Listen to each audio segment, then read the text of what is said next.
exemple. Est-ce que vous avez eu la sensation tout de suite que le regard des gens changeait sur vous? Ah oui, bien sûr. Vous avez des souvenirs de ce moment-là, de la première sensation ou... Ah ouais, c'est très dur. Pourquoi? C'est pas du... parce qu'on est très seul, quoi. Et on est tout de suite en représentation. On est tout de suite... On doit tout de suite être quelqu'un. Et on ne peut pas être juste être, sans avoir l'impression qu'on vous regarde ou qu'on vous juge ou qu'on vous détaille. Vous êtes tout de suite en représentation. Moi, j'ai une image très forte. Quand je suis arrivée dans ce nouveau lycée à Paris, donc j'étais déjà connue, j'avais fait la boum. Et j'arrivais dans ce nouveau lycée à 13 ans, vous imaginez, c'était un énorme lycée, il y avait 1200 élèves. Je suis arrivée en retard, c'était le premier jour de l'école, et il y avait des grandes marches comme ça. Et tous les élèves étaient déjà en bas, parce qu'ils avaient déjà fait les... Et je suis arrivée en haut des marches, et j'ai vu 1200 têtes se tourner vers moi et me reconnaître d'un coup.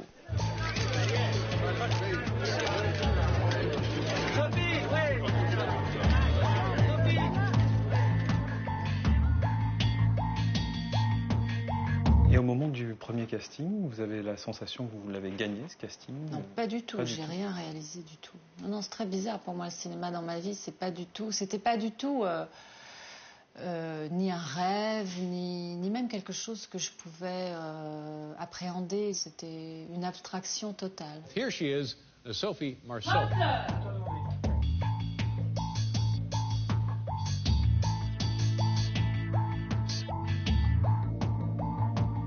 Je savais pas très bien ce que c'était, ce que je faisais là, quoi. Mais j'étais curieuse, il y avait une porte au bout comme ça qui s'ouvrait, qui se fermait. Je voulais voir ce qui se passe derrière la porte.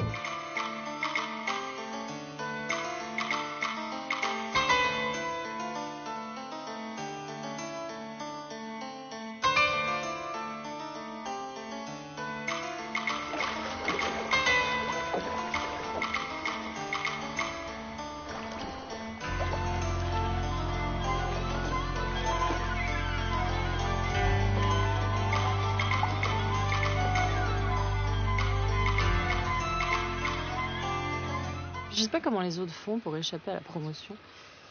Moi, non, on me regarde droit dans les yeux, on me dit « Bon, Sophie, on compte sur toi. » Ça, c'est mon côté bon soldat. Tu sais, j'ai eu l'habitude d'être élevée à la baguette. Moi, j'ai vu mes parents faire des métiers vraiment pénibles. Mais ils le faisaient avec cette notion qu'il faut bien le faire. Qu'il faut rendre un travail propre et bien fait. Et ça, je trouve que ils nous ont inculqué ça à mon frère et moi. C'est-à-dire, tu as le sentiment de rendre un travail propre et bien fait, et c'est très satisfaisant. Sophie Marceau 1966年11月出生在法国巴黎的市郊。13岁的小苏菲为了勤工俭学，参加了电影初吻试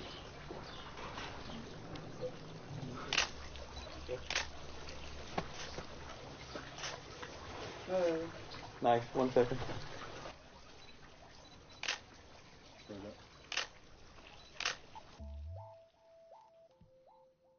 Moi, j'ai pas d'image. Hein. J'ai pas de style, j'ai pas d'image, j'ai pas de genre, j'ai rien à vendre. Les chanteurs, par exemple, c'est très différent. Eux, ils s'inventent un personnage, tu vois. Ils doivent être comme ça, comme ça. Moi, je suis actrice, donc j'ai pas de personnage à inventer. On m'en invente un à chaque film. Chaque film est un personnage différent. J'aime bien, au contraire, changer un peu la donne, quoi. Enfin, je dirais pas jusqu'à surprendre, parce que les gens aiment bien aussi te retrouver dans des trucs qu'ils aiment de toi et tout ça, mais c'est eux qui vont pêcher ces choses-là. Ah, c'est joli ça.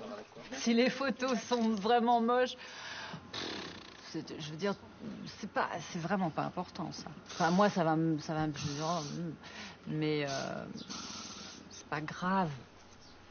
Si un film est raté, c'est déjà un petit peu plus grave quand même, parce que tu passes plus de temps, c'est cher, enfin et puis ça, c'est vraiment mon métier. Je dis pas que ça, c'est pas mon métier, mais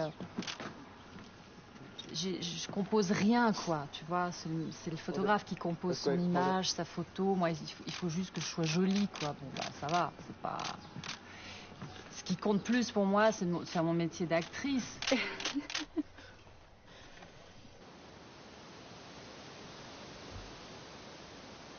Et si on parlait de la boum, tiens? It was such another world, just, you know, falling on my shoulders. 提起Sophie Marceau，很多人首先想到2个字，那就是漂亮；如果是3个字，那就是很漂亮。实际上，她是许多 This guest is a lovely actress who stars as the title character in the new film Sophie Marceau.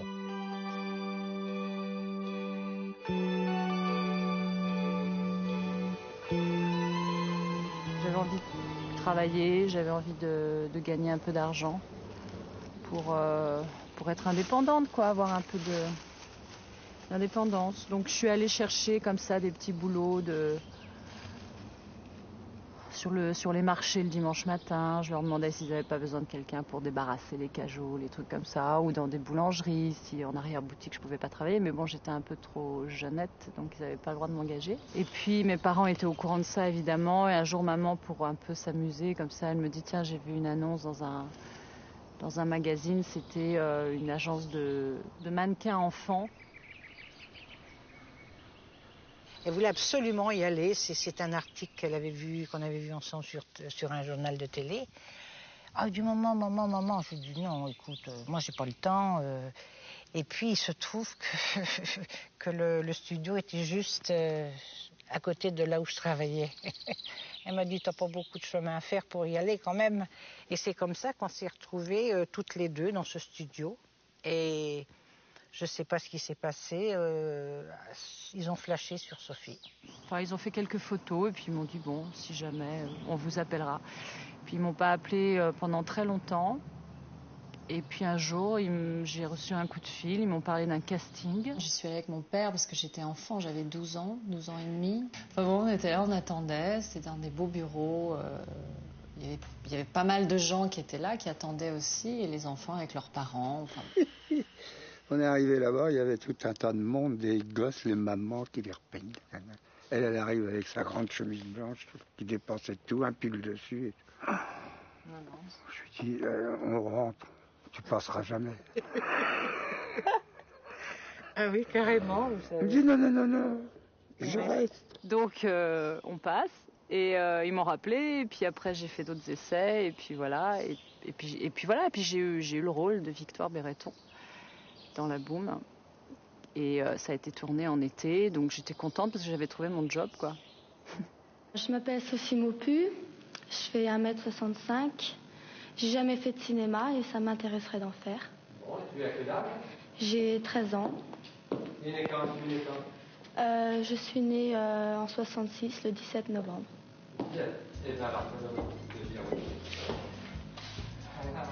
C'était pas du tout dans mes... Je peux pas imaginer une seconde. Non, je voulais pas. Non, je voulais trouver un job. Voilà, pour... Puis j'aimais bien l'idée d'aller travailler. Je trouvais ça super, quoi. Je trouvais ça... Bon, je vais travailler, quoi. Je vais vivre ma vie, tu vois, de cet esprit-là, quoi. C'est ici, à Gentilly, dans l'une de ces HLM, qu'elle habite avec ses parents et son frère aîné. Loin, très loin des studios de cinéma. La mère de Sophie est démonstratrice, son père chauffeur. S'ils n'ont pas empêché leur fille de tenter cette expérience, ils ne sont pour rien dans sa décision. Au début, ils s'inquiétaient un peu, ils disaient dans quelle galère à se mettre. Tu auras quand même 5 minutes, faut que je te parle. Oui, moi aussi.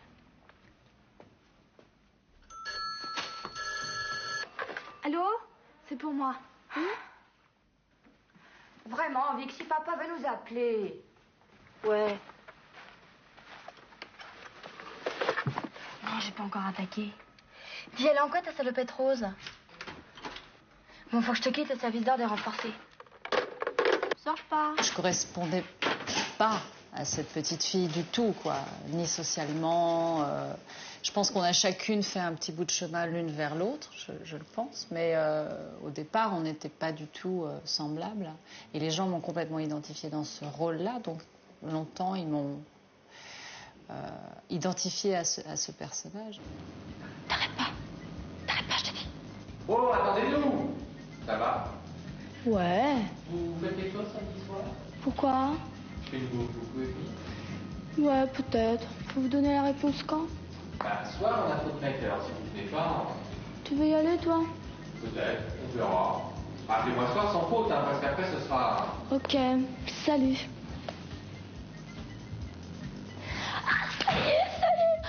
ça va être génial. Qu'est-ce qu'ils sont beaux, t'as vu Raoul, son blouson. Et Jean-Pierre, ses yeux bleus. Oh, j'en étais sûre, super mignon, vachement... J'ai rien à me mettre.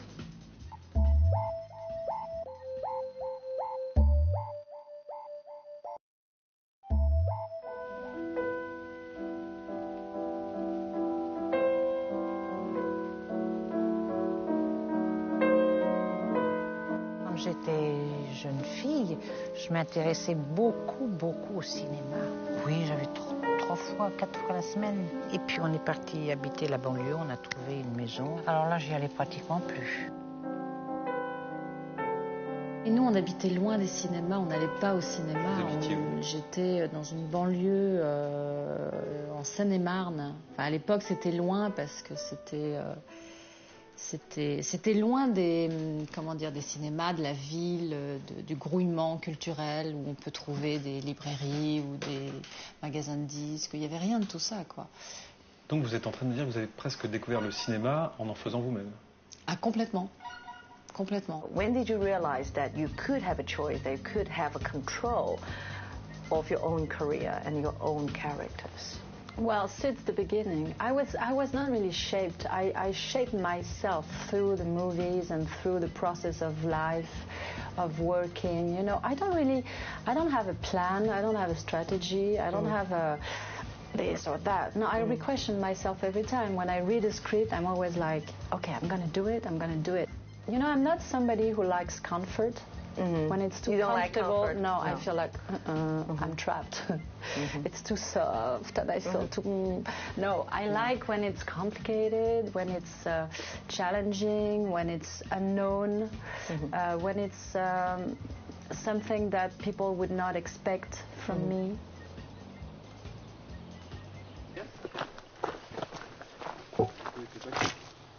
Hold it. Beautiful.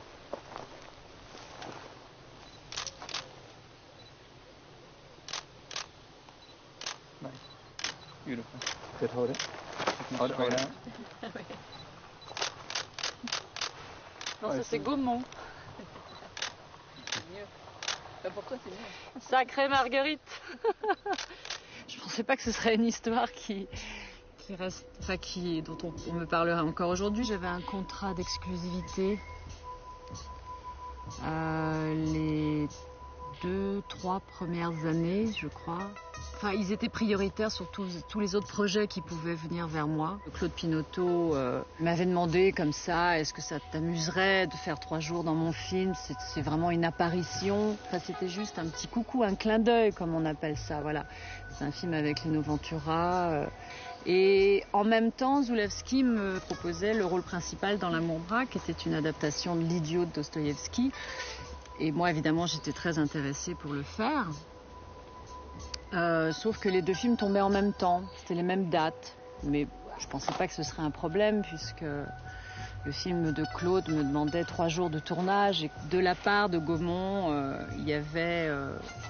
des ordres donnés comme quoi il fallait tout faire pour m'empêcher de faire le film de Zulawski. Et quand j'ai vu ça, j'ai demandé un entretien avec le producteur en lui disant écoutez, soyons un peu raisonnables. Et il m'a dit non, tu es indispensable. Et ça, c'était la phrase à ne pas dire, puisque sur la Boom, quand il était question de faire la Boom 2, il me disait sans arrêt, tu sais, tu n'es pas indispensable, parce que ils avaient très peur que pour la Boom 2, je leur demande des sommes faramineuses. Et soudain, pour 3 jours de tournage, pour un clin d'œil dans un film, je devenais indispensable. Et là, j'ai compris qu'ils se moquaient de moi.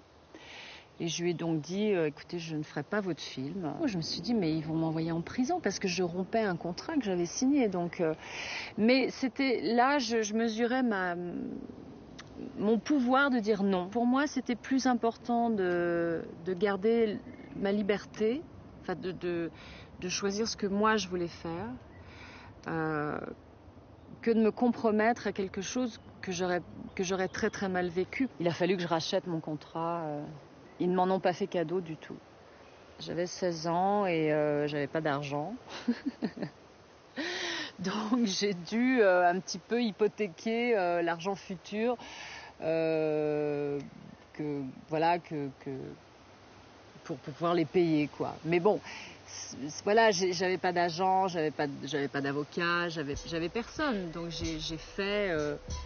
It was a young age to make such a major decision for life, and I learned that you borrowed most of the 1 million French francs. What impelled you to make such freedom? J'ai fait des films très différents assez vite. Dans les années qui ont suivi, j'ai accepté des rôles qui cassaient complètement cette image. Enfin, casser, c'est pas le mot. C'était pas consciemment dans un but de casser, mais c'était juste de me trouver ailleurs aussi.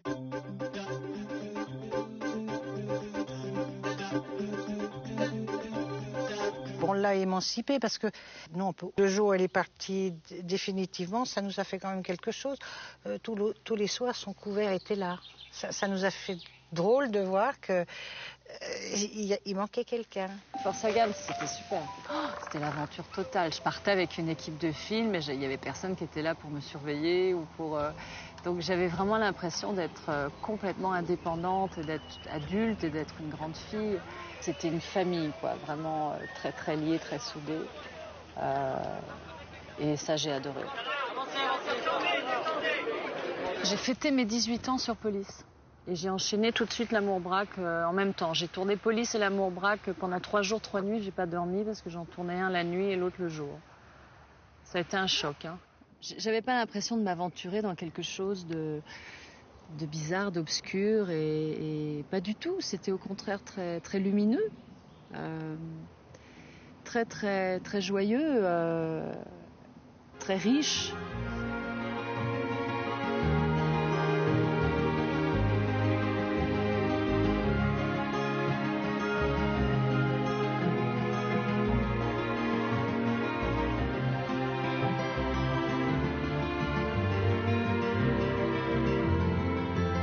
Zulawski, je l'ai rencontré à Nice, où je tournais Joyeuse Pâques de Lautner avec Belmondo. Et c'est Myriam Bru, la première, qui m'a dit « Zulawski veut faire un film avec vous, vous vous rendez compte, c'est formidable avec sa voix comme ça ». Et ah ouais, j'étais plutôt surprise et il est venu me parler de son film. Et ça a été le premier de la série, L'Amour Braque. Nous avons fait, Zulawski et moi, 4 films ensemble. 4 films ensemble, nous avons fait, Zulawski et moi. Zulawski, 4 films ensemble et moi, nous avons fait. Et nous avons vécu une vie entière. On a vécu pas loin de 18 ans ensemble.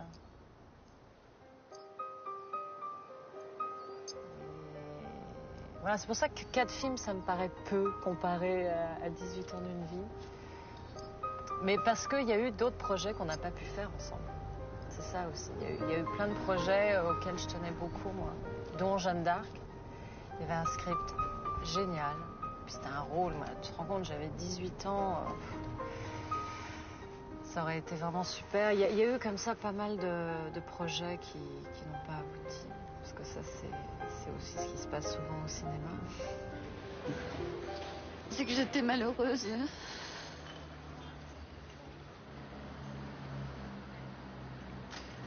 cachez plus jamais ça. C'est bien parce qu'il te connaît et il te connaît bien. Donc il prend des raccourcis et puis parce qu'aussi il ose probablement ce que beaucoup de metteurs en scène n'osent pas. Le rapport metteur en scène-acteur demande une intimité, demande une chaleur, qu'on n'ose pas toujours faire, puisque l'acteur, on ne le connaît pas vraiment, il débarque soudain sur le film, on s'est vu 2-3 fois avant et tout ça, mais ils n'osent pas même toucher ou parler d'une façon très, très intime avec son acteur. Et c'est vrai que bon, l'acteur, il prend sur lui, il a compris qu'on l'aimait bien, donc il va faire quand même le boulot, mais si en plus il a un vrai regard d'amour, si en plus il sent que la personne derrière la caméra, même si c'est pour le manipuler, de toute façon c'est une forme de manipulation, s'il sent que ce regard est vraiment le regard de quelqu'un qui aime, qui est aimant, bah, c'est magnifique, parce que là tu as vraiment envie donner, quoi. Sur Mes nuits sont plus belles que vos jours, il a été très très dur parce qu'il voulait trouver des choses qu'il n'avait pas eues dans le premier, il voulait quelque chose de nouveau, il voulait un truc un peu qui bouge, quoi, qui soit... Et voilà, je sais pas, il était dans un truc un petit peu plus... il était un peu plus dur. On était, Jacques Dutronc et moi, essentiellement dans ce film, on était vraiment souvent tous les deux. Voilà. Et puis après, sur le troisième film, c'était un film choral, il y avait beaucoup d'acteurs, c'était La Note Bleue. Et là, je lui ai dit, écoute, ça tombe bien qu'il y ait beaucoup d'acteurs, comme ça tu vas me fiche la paix un petit peu. Tu vas t'occuper des autres, et moi je ferai mon boulot tranquille. Et puis ça a été... Voilà, effectivement, il était très occupé par tous les autres acteurs, donc il a été plus cool. Et sur la fidélité, moi j'avais grandi, quoi. J'étais devenue un petit peu plus mûre, un peu plus indépendante, un peu plus sûre de moi, peut-être. Et je dois dire qu'il l'a respecté, c'est-à-dire qu'il a eu aussi envie de filmer quelqu'un qui lui échappait un peu, qui était devenue une adulte, qui était devenue une femme à part entière, qui n'était plus non plus sa chose. Voilà, donc il a été, je dirais, respectueux de ça. 他14岁出道，一举斩获法国电影界最高奖项凯撒奖。他驰骋世界影坛30年，用生命演绎一段段惊世骇俗的凄美爱情。银幕上，他是风情万种的法兰西玫瑰；银幕外，他是奋不顾身追寻自由的叛逆天使。演员苏菲玛索